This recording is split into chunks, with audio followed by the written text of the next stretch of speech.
आज हम आपको 12th क्लास का सेकेंड चैप्टर पढ़ाएंगे पुष्पी पादपों में लैंगिक जनन। आपके उसमें ये टॉपिक है दोहरा निषेचन एवं त्रिसंयोजन। इसको हम लोग और भी नामों से पुकारते हैं द्विनिषेचन एवं त्रिसंलयन या निभागी निषेचन और दोहरा निषेचन। ये आपके क्वेश्चंस 12th क्लास में बहुत बार पूछा जाता है बोर्ड एग्जाम में कि दोहरा निषेचन क्या है या द्विनिषेचन क्या होता है या निभागी निषेचन कैसे होता है, या फिर ऐसे भी क्वेश्चन आ सकता है कि त्रिसंयोजन क्या है या त्रिसंलयन क्या होता है, उस पर टिप्पणी लिखिए। तो आज हम आपको इस टॉपिक के बारे में बताएंगे कि दोहरा निषेचन एवं त्रिसंयोजन क्या होता है। तो पहले आप निषेचन समझ लीजिए क्या है। निषेचन मैं आपको बता चुकी हूँ क्या होता है। आपको क्या होता है निषेचन में, सबसे पहले निषेचन के पहले की कौन सी प्रक्रिया होती है, परागण होती है। पहले परागण होता है, फिर उसके बाद निषेचन होता है, देन निषेचन के बाद भ्रूण का निर्माण होता है। तो परागण क्या होता है, जब वर्तिकाग्र पर परागकण आकर बैठते हैं किसी भी माध्यम से, तो उस प्रक्रिया को हम लोग परागण कहते हैं। इसके पहले हम लोग पढ़ चुके हैं टॉपिक में परागण को। जैसे ये कौन सा पार्ट है, ये आपका फीमेल पार्ट है फ्लावर का, और इसके बारे में हम बताएंगे इसमें कि निषेचन कैसे होता है। जैसे मान लीजिए ये है आपके परागकण है, परागकण किसी भी माध्यम से आए और ये वर्तिकाग्र पर आकर बैठ जाते हैं। जैसे ही वर्तिकाग्र पर आकर बैठते हैं तो वर्तिकाग्र से कुछ पोषक पदार्थ निकलते हैं। वो पोषक पदार्थ निकलते हैं वर्तिकाग्र से, और ये जो परागकण होते हैं इनका एब्जॉर्प्शन करते हैं पोषक पदार्थों का, और अपनी जो होते हैं ग्रोथ करते हैं। ये देखिए इस ग्रोथ करते हैं, एक नलिका निकलती है जिसको हम लोग पराग नलिका कहते हैं, और ये वृद्धि करते हुए अंडाशय में जाते हैं, अंडाशय से होते हुए बीजांड में, बीजांड से भ्रूणकोश में, और भ्रूणकोश में अंदर जाते हैं। अंदर जा करके यहाँ पर निषेचन होता है और निषेचन करते हैं। निषेचन से भ्रूण का निर्माण होता है, और निषेचन यहाँ पर दोहरा निषेचन एवं त्रिसंयोजन होता है। वो हम लोग यहाँ पर पढ़ेंगे कि ये कैसे होता है। तो आप लोग पहले सेल समझ लीजिए। वैसे मैंने आपको समझा दिया है, जो फीमेल रिप्रोडक्टिव पार्ट था उसमें समझा चुके हैं, फिर भी आप देख लीजिए। ऊपर सबसे ऊपर पार्ट जो होता है ये वर्तिकाग्र होता है, नलीनुमा संरचना वर्तिका कहलाती है।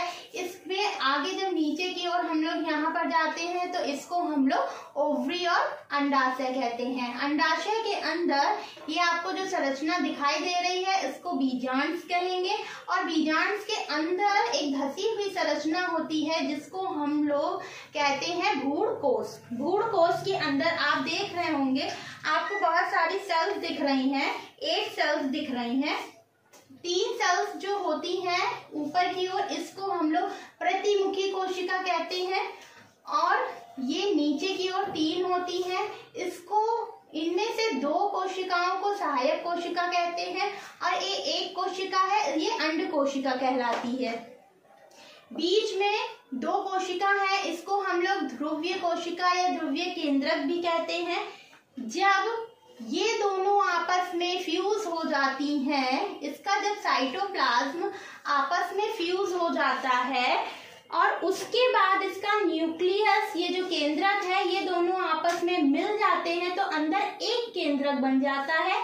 सेल आपस में फ्यूज हो जाती है, फिर इसका न्यूक्लियस आपस में फ्यूज हो जाता है, तो इसको हम लोग द्वितीयक केंद्रक कहते हैं। ये है आपका द्वितीयक केंद्र। देखिए यहाँ पर 2 आपको सेल्स दिख रही है, फिर ये आपस में फ्यूज हो गई है तो एक बन गई है, तब इसको हम लोग द्वितीयक केंद्रक कहेंगे। जब ये 2 में होंगी तब इसको ध्रुवीय केंद्रक, और जब ये एक हो जाएंगी आपस में फ्यूज होकर के तब इसको द्वितीयक केंद्रक कहेंगे।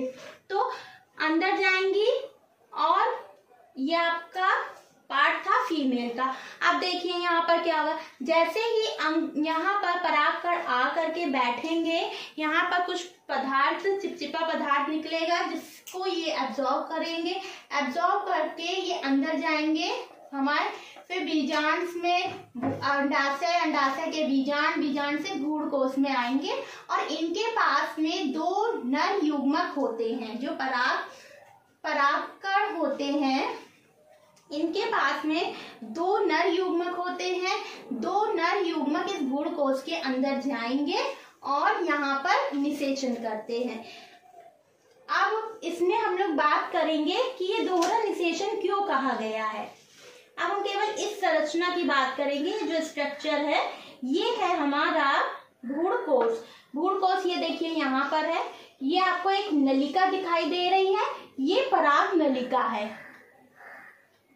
इस पराग नलिका, अब आप इसको समझिएगा कि इसमें 2 न्यूक्लियस है, एक फर्स्ट और दूसरा सेकेंड न्यूक्लियस है। बाकी पूरी वही संरचना है। आवृत्त बीजी में 2 बार निषेचन होता है, इसलिए इसको हम लोग द्विनिषेचन भी कहते हैं। ये जो पहला आपका नर युग्मक है और ये दूसरा नर युग्मक है, जब पहला नर युग्मक ये अंड कोशिका के साथ में ये अंदर जाएगा, यहाँ पर ये जो पराग नलिका है ये यहाँ पर आकर के फट जाएगी और दोनों केंद्रक अंदर चले जाएंगे भ्रूणकोश के। भ्रूणकोश के अंदर चले जाएंगे तो यहाँ पर जो पहला नर युग्मक है इस अंड कोशिका के साथ में फ्यूज हो जाएगा।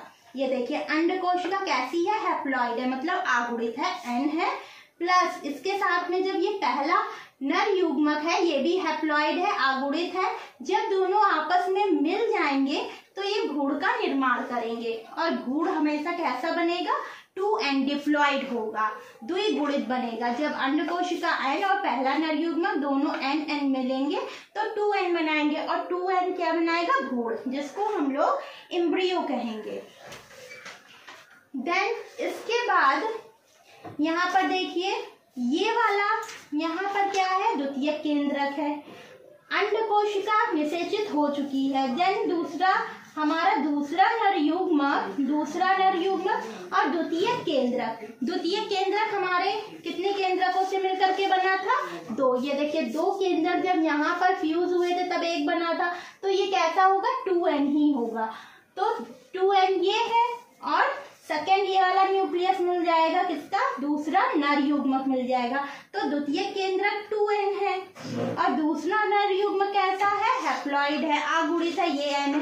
जब 2n प्लस n मिल जाएंगे तो 3n बनाएंगे और ये कहलाएगा भ्रूणकोश। भ्रूणकोश क्या है, 3n बनाएगा और इसको ये 3n बनाएगा और इसको त्रिसंयोजन भी कहते हैं। इस प्रक्रिया को त्रिसंयोजन कहते हैं। अब इसमें एक चीज और समझ लीजिए, द्विनिषेचन का आप मतलब समझ लीजिए एक बार। द्विनिषेचन का मतलब होता है एक बार यहाँ पर निषेचित हुआ है और एक बार यहाँ पर निषेचन हुआ है, इसलिए इसको द्विनिषेचन कहा गया है। एक ही अंडाशय में जब 2 निषेचन की क्रिया होती है, 2 बार निषेचन होता है, तो इसको दोहरा निषेचन कहते हैं।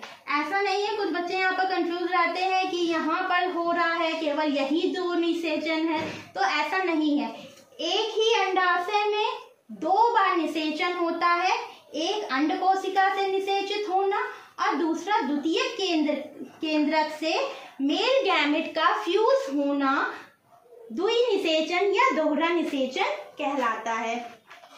अब निषेचन की प्रक्रिया के बाद क्या होता है, ये जो आपका पूरा स्ट्रक्चर है, ये भ्रूण है, बीजांड तथा अंडाशय में बहुत सारे परिवर्तन आते हैं। परिवर्तन आने के बाद क्या होता है, जो बीजांड्स होता है और भ्रूण होता है, ये देखिए बीजांड्स है और ये भ्रूण जब बन जाएगा तो वो बनाएगा बीज, बीज बनाता है। और अंडाशय जो होता है, ये पूरा अंडाशय बाहर कवर है ना, ये फल का निर्माण करता है। ये अंदर बीज बन जाएगा और बाहर क्या बनेगा, फल बनेंगे। अंडाशय से फल बनेगा, जो कि फल आपने देखा होगा बीज जो होता है उसके अंदर होता है, किसी भी फल का बीज, तो अंदर क्या बनेगा, बीज। बीज कौन बनाएगा, बीजांश और भ्रूण बीज का निर्माण करेगा और अंडाशय उसकी कवरिंग प्रोटेक्शन का काम करेगा, वो फल बनाएगा।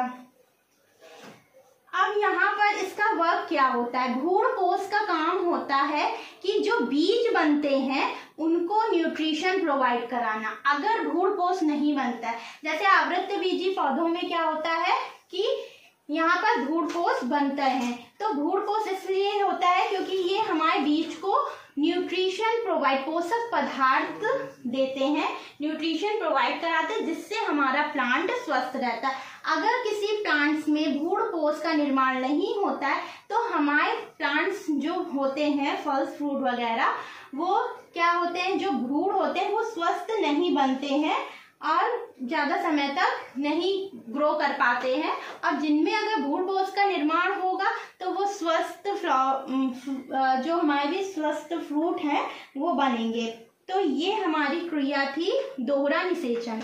इसमें एक चीज और, बहुत बच्चे इसमें भी कंफ्यूज होते हैं कि भ्रूण कोश और भ्रूण पोष में क्या अंतर होता है।